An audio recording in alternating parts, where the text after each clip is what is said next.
Guys, welcome back to another match preview. Manchester City take on AFC Bournemouth tomorrow in the Carabao Cup. And I'm very excited for this game because this is the one, according to Guardiola, when City are going to play some of those prodigious youth team players. But we'll see about that and the team prediction and all that kind of stuff later on. Before I get into this big preview, though, I want to say thank you to my latest patron, Keith Lisenby. Keith, thank you very much, you absolute hero. Keith supporting the channel at the $20 tier, actually. It means he gets one of these wonderful Esteemed Kompany mugs with my face on it. See it? A little bit more beardy in that mug there. That's on its way to you, Keith. Thank you so much for the support. Here's your shout out, and thank you for everyone who's supporting the channel at the moment. It's really, really appreciated. Patreon.com/Esteemed Kompany if you want to help the channel a little bit more. For now, let's get on to the actual game. City play Bournemouth, and I'm looking forward to it. In terms of the overview, this is very interesting because we've got a team, obviously, with that connection given the Nathan Ake transfer. They obviously a recently relegated Premier League team, and this competition probably, I think it's fair to say, isn't the priority for either club at the moment. This season will all be about the Premier League, getting back to the Premier League for Bournemouth and City. It'll be about keeping their first team players fit for the more important competitions. I know it's scandalous to say that, but we can't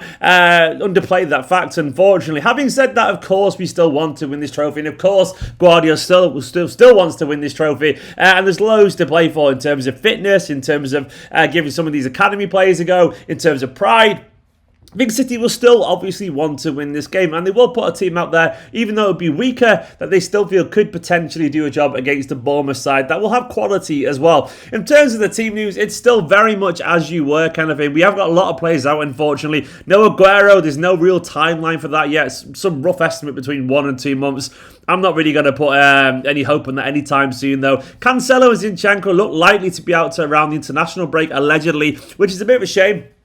But it is what it is. So we are a little bit short defensively in terms of backups there. Garcia, allegedly, it's still out. There's no press conference today, so it's hard to see. I've just seen some reports that suggested that the guy, he's got like a head injury, loads of stitches and all that kind of stuff. And of course, Garcia as well is linked quite strongly at the moment to Barcelona. There were some reports today, which I'll talk about later in another video, potentially, that Garcia is actively seeking to go to Barcelona still, and that Barcelona are going to put a bid in. Now they've sold Semedo, so basically Barcelona are still sniffing around Garcia, so I don't think he'll be involved personally either. The only good news, of course, not the only good news I guess, but some of the good news is that Aymeric Laporte is back and available.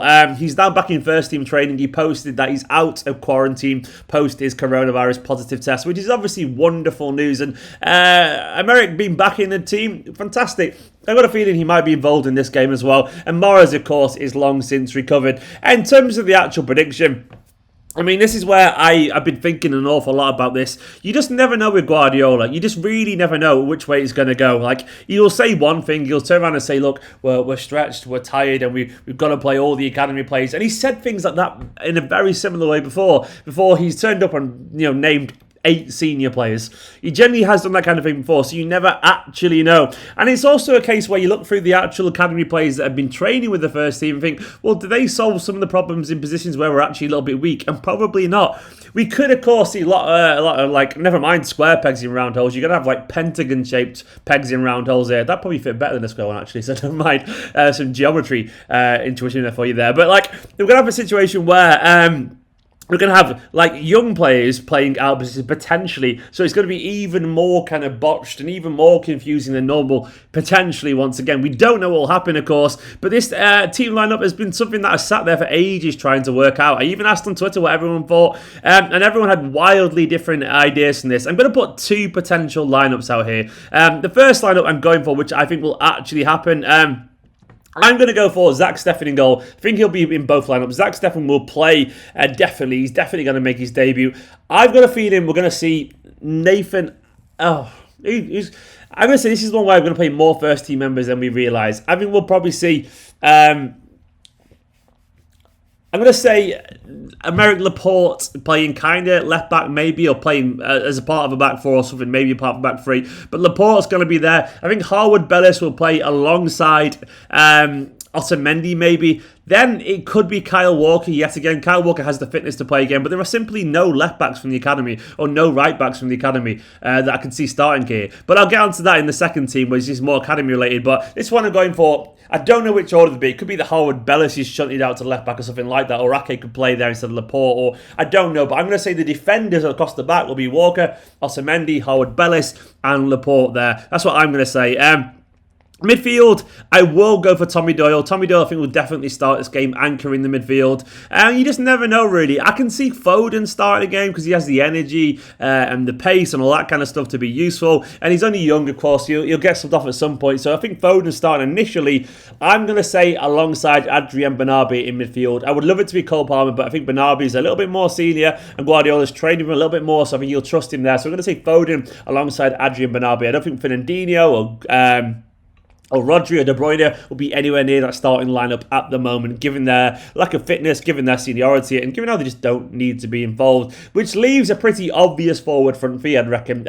You're obviously going to have Ferran Torres making his first full start, and he's going to start over on the left-hand side, and then for all the Mahrez fans watching this, he's going to be playing on the right to get some match fitness. So I think you got Ferran Torres on the left, you got Riyad Mahrez on the right, and then through the middle, the golden boy, Liam Delap will be playing in this game. I'm almost certain he's going to start, and I'm very excited to see Liam Delap. The reports last night going around Twitter, this is according to Jack Gordon from the Daily Mail. Jack was saying that City reckon that Liam Delap already has the physical capabilities to play regular first team football against adults, basically, against men. And I agree with that. Delap is physical already at 17 and a half. He's already aggressive, he's already assertive, he's already extremely confident, and I'm looking forward to seeing him start. I'm not expecting him to change the world, of course, because he's going to be playing in a kind of patched up random team, and it's always difficult to make an impression when you're playing that kind of side, but that's what I can reckon will happen, which leads on to the question about, well, where is Jayden Braff? I know you're all going to mention this, but apparently he's not been in training for a while now. There are reports that he's got a little bit of an injury, so I'm not expecting him to be involved in this game, and of course I would love to see Cole Palmer get a game or something like that as well. I'm going to name another lineup here, which is more academy focused. What they could do, I'm going to say altogether be Zach Steffen in goal. We could see Harwood-Bellis yet again. I would say alongside maybe. I'm going to say we'll probably see him alongside Otamendi yet again. I'm going to put Ake at left back because why not? It's a slightly different lineup. I mean, in terms of left backs we could play, by the way, we could play Nathaniel Ogbeta there. Do you know what? I'll put an academy lineup for you. So I'm going to play academy-ish lineup. Zach Steffen, Ogbeta at left back. For what it's worth, I don't think Ogbeta, as much as he's a good player, is anywhere near the level. And he's more of a centre back as well, but he's just turned into left back because we haven't got any EDS left backs. We've got a young lad called Joshua Wilson Esbrand, who's very good, but he's only very young still, and I wouldn't say he's really physically suited yet for the first team football either, but you never know. But I'm going to say Ogbeta is maybe an option if we're really going for a proper, like, all academy players kind of 11. So I'm going to say Ogbeta alongside Harwood-Bellis and Otamendi. Right back, it could be Alpha Dionku, though I'm not really sure what Dionku is at the moment. He's been in training a little bit with the first team, but at the moment I've not really seen him mentioned for a while. So generally not sure he is. He's a good player though, powerful, loads of pace and all this kind of stuff. There are rumours about it at some point about him could be going to basically Girona, but I've not really seen anything about him. I'm going to say Dionku anyway, just in case he has been training with the first team. Then in terms of midfield, once again, it'll be Doyle. If you're going for academy players, I mean, I would probably say Cole Palmer instead of Phil Foden. Cole Palmer and Bernabé in midfield. I'll say Cole Palmer and it'll be probably Felix Nmecha actually. Felix Nmecha and Adrian Bernabé in midfield. And then I can't really see. I'm going to have to put Mahrez and Torres there because they're definitely going to start either way. So I'm going to put those two out wide and then Delap in the middle again with Palmer maybe on the bench or something like that. So that's a lineup which is a little bit more academy focused with some seniority in that team still. In terms of Bournemouth, of course, this is a biggish and an also kind of nothing game for them at the same time. They've had a pretty decent start to the new season in the Championship. The 1-3-2, which is a big victory against Blackburn on the opening day. Then they drew away. I think it was away. Was it away? Away at Middlesbrough 1-0, which is not a bad start at all. 4 points from the opening, 6 potential points there for him. And of course, it's been all change for Bournemouth this summer. Eddie Howe left by mutual consent. I think it was Jason Tyndale, he basically stepped in. He was the former assistant manager, a man with not much managerial experience. He stepped in to replace, obviously, the long-serving Eddie Howe. And it's been mainly a summer of just selling players for Bournemouth. They had to sell, of course, given the relegation. They sold most notably, obviously, Nathan Ake to us. And thank you so much to the Cherries for Nathan Ake. He looks absolutely fantastic. That was a whopping fee of around 40 million. And they got roughly 20 million each for Callum Wilson to Newcastle and Aaron Ramsdale to Sheffield United, their goalkeeper. So they recouped plenty of money there, around £80 million, which is pretty decent. And there were a lot of rumours as well around the likes of, David Brooks.